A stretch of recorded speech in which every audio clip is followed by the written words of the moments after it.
विधान परिषद निवडणुकीसाठी उमेदवारी अर्ज भरण्याचा आज शेवटचा दिवस। शिवसेना आणि राष्ट्रवादीचे उमेदवार अजूनही अनिश्चित। मात्र शिवसेनेत नीलम गोरे आणि बच्चू कडू यांची नावे आघाडीवर।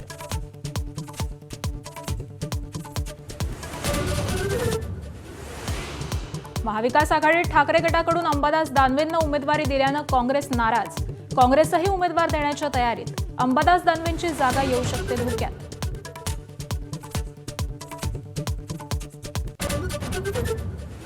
पश्चिम बंगालमध्ये भाजपच्या विजयाचा बहुतांश एक्झिट पोलचा अंदाज। तामिळनाडूत द्रमुकचं पारडं जड तर आसाममध्ये भाजपची हॅट्रिक निश्चित असा कयास। केरळमध्येही सत्तांतर होऊन काँग्रेसच्या विजयाचा अंदाज। नागपुरात अनेक भागात रेडिओ ऍक्टिव्ह पावडर टाकल्याचं पोलिसांना निनावी पत्र। आरएसएसच्या मुख्यालयासह रेशीमबाग इथं पदार्थ टाकल्याचा दावा। एटीएसचं सर्च ऑपरेशन मात्र काहीही निष्पन्न नाही। नाशिक टीसीएस प्रकरणातील आरोपींची एसआयटीकडून कसून चौकशी। जप्त मोबाईल, लॅपटॉप आणि कम्प्युटरमधील धर्मांतर करण्याचे काही महत्त्वाचे फोटो, व्हिडिओ हे आढळले। बंगळुरूमध्ये मुसळधार पावसानं रुग्णालयाची भिंत कोसळून 7 जणांचा मृत्यू। मृतांमध्ये 3 मुलांचा समावेश।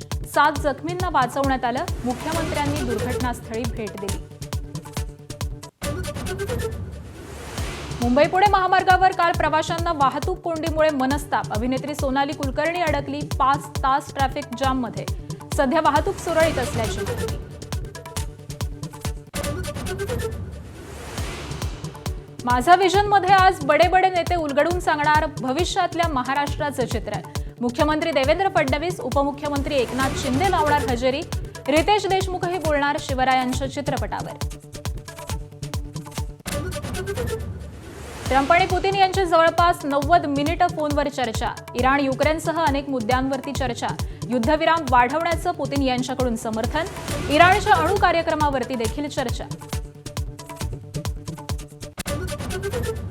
मुंबईचा 8व्या मॅचमध्ये 6वा पराभव। रिकल्टनचं शतक वाया। हैदराबादनं 244 धावांचं आव्हानही सहज गाठलं। मुंबईची प्ले ऑफमध्ये वाट आणखी बिकट।